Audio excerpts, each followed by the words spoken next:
Bismillahirrahmanirrahim. Assalamualaikum warahmatullahi wabarakatuh. Hamdan wa syukron lillah, amma ba'd. Anakku yang soleh dan solehah, alhamdulillah berjumpa kembali dengan mata pelajaran PPKN kelas 7. Ini pada kesempatan kali ini kita akan membahas tentang perumusan dan penetapan Pancasila sebagai dasar negara di bab 1. Tentunya di bab 1 ini ada tujuan pembelajarannya. Nah, ini yang termuat di sini: mensyukuri perumusan dan penetapan Pancasila sebagai dasar negara, menghargai perumusan dan penetapan Pancasila sebagai dasar negara, menganalisis perumusan dan penetapan Pancasila sebagai dasar negara, melihat komitmen kebangsaan para pendiri negara dalam perumusan dan penetapan Pancasila, melaksanakan tanggung jawab atas keputusan bersama dengan semangat konsensus tokoh nasional dalam perumusan Pancasila. Namun sebelum itu, kita buka dulu kegiatan ini dengan doa dengan pembacaan lafaz basmalah. Bismillahirrahmanirrahim. Yang pertama, sejarah perumusan Pancasila sebagai dasar negara. Ini pada tanggal 8 Maret 1942, Indonesia menjadi wilayah pendudukan Jepang.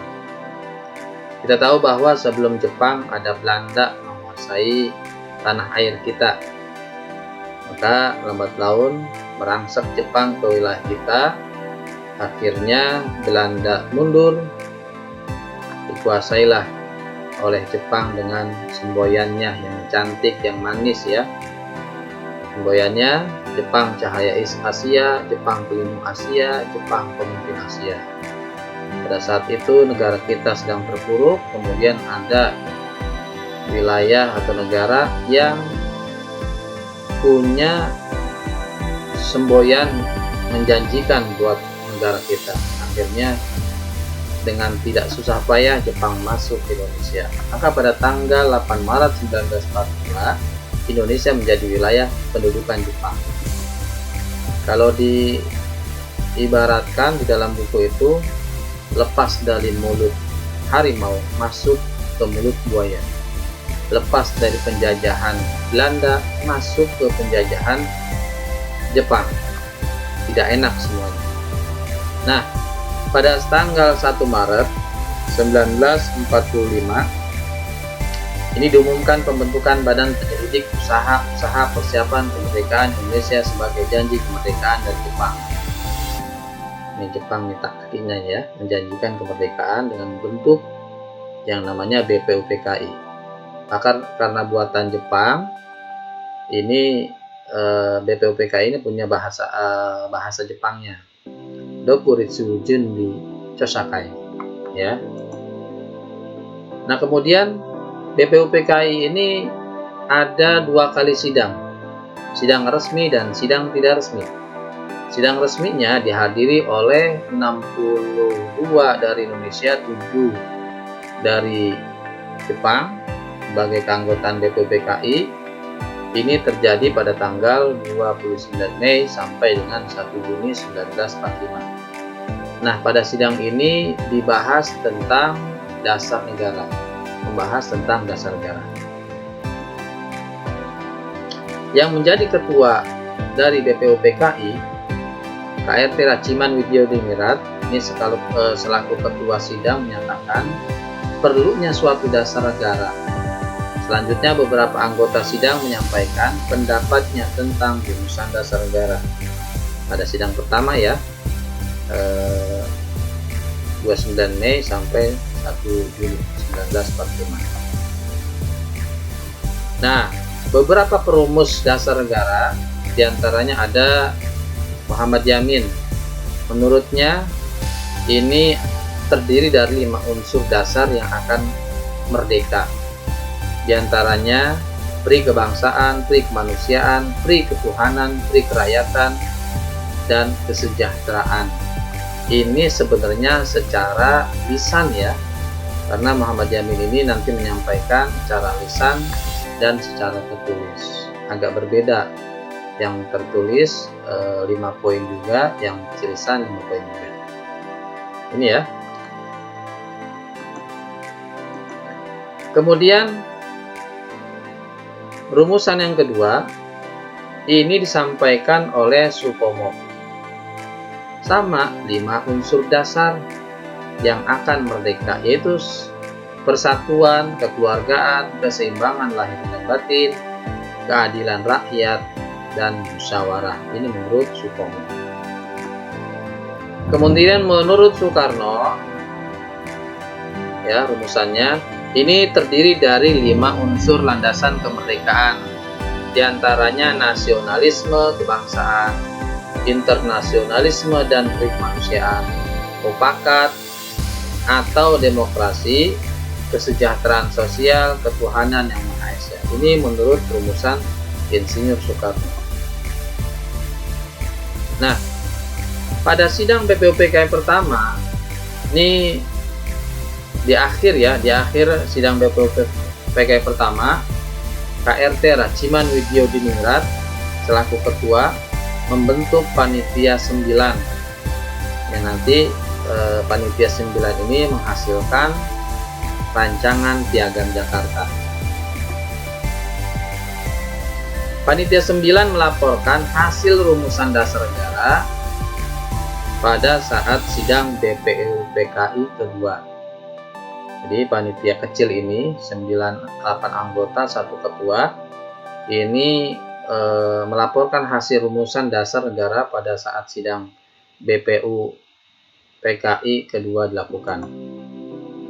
Nah, pada tanggal 7 Agustus 1945, setelah menyelesaikan tugasnya, BPUPKI dibubarkan dan digantikan dengan PPKI atau bahasa Jepangnya Dokuritsu Junbi Inkai, ya. Jepang akhirnya menyatakan kekalahannya pada sekutu pada 14 Agustus 1945.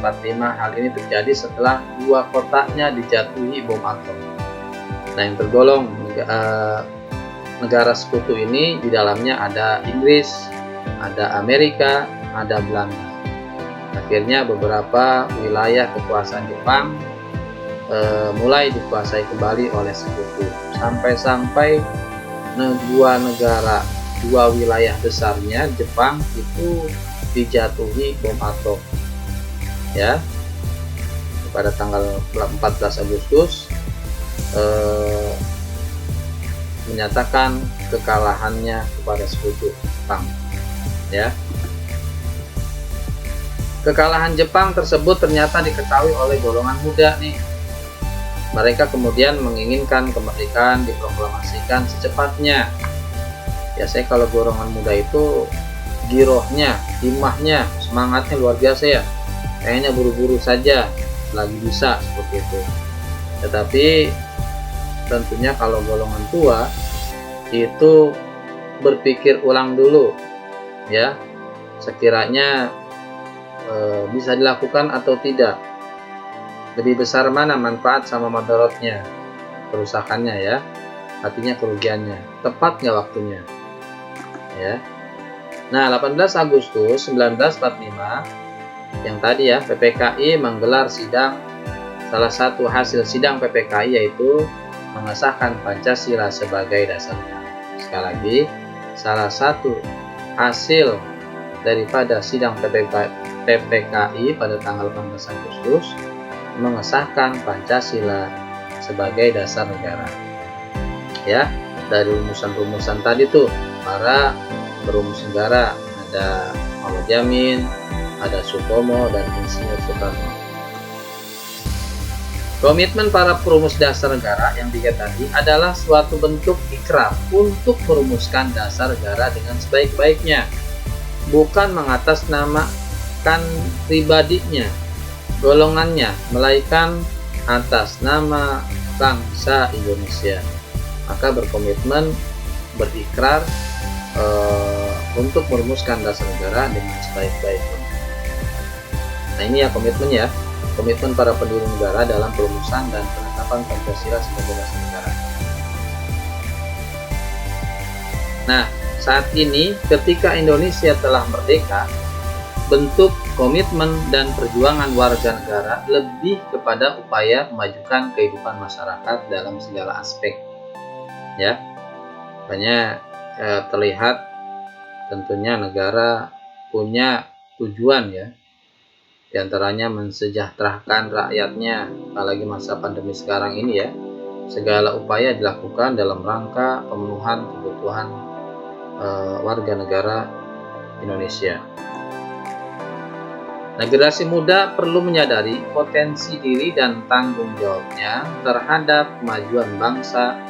Generasi muda merupakan agen perubahan suatu bangsa. Sekali lagi, generasi muda perlu menyadari potensi diri dan tanggung jawabnya terhadap kemajuan bangsa. Generasi muda merupakan agen perubahan suatu bangsa. Ya, jangan malah terpuruk dengan budaya-budaya asing yang menyerang kita ya, baik itu melalui game online ataupun tayangan-tayangan yang tidak pantas yang merusak kita sebagai generasi muda ya. Nilai semangat para pendiri negara dalam perumusan dan penetapan Pancasila sebagai dasar negara dengan memahami pentingnya semangat kebangsaan dari para pendiri bangsa, kita diharapkan mampu melahirkan jiwa nasionalisme dan patriotisme. Nasionalisme dalam arti luas, nasionalisme dalam arti sempit ya, dan patriotisme. Nanti bisa dilihat ya mana itu selanjutnya mungkin.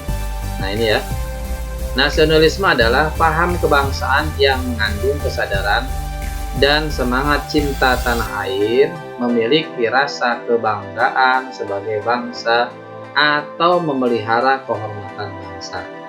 Ini makna daripada nasionalisme luas. Kita memandang bahwa kebangsaan yang mengandung kesadaran dan semangat cinta tanah air, memiliki rasa kebanggaan sebagai bangsa, suatu memelihara kehormatan bangsa. 100% I love Indonesia ya. Patriotisme adalah cinta tanah air atau sikap seorang yang rela berkorban baik jiwa maupun raga untuk mempertahankan bangsanya. Ini makna daripada patriotisme. Ini digambarkan dalam sebuah foto ya, dimana foto ini ya mungkin sebuah drama atau apa pada saat perayaan kemerdekaan 17 Agustus. Nah itu mungkin ayah. Jadi bahasan kita secara umum itu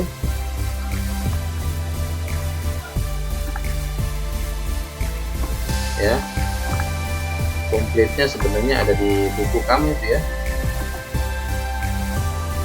dari buku kamu ya, buku BSK.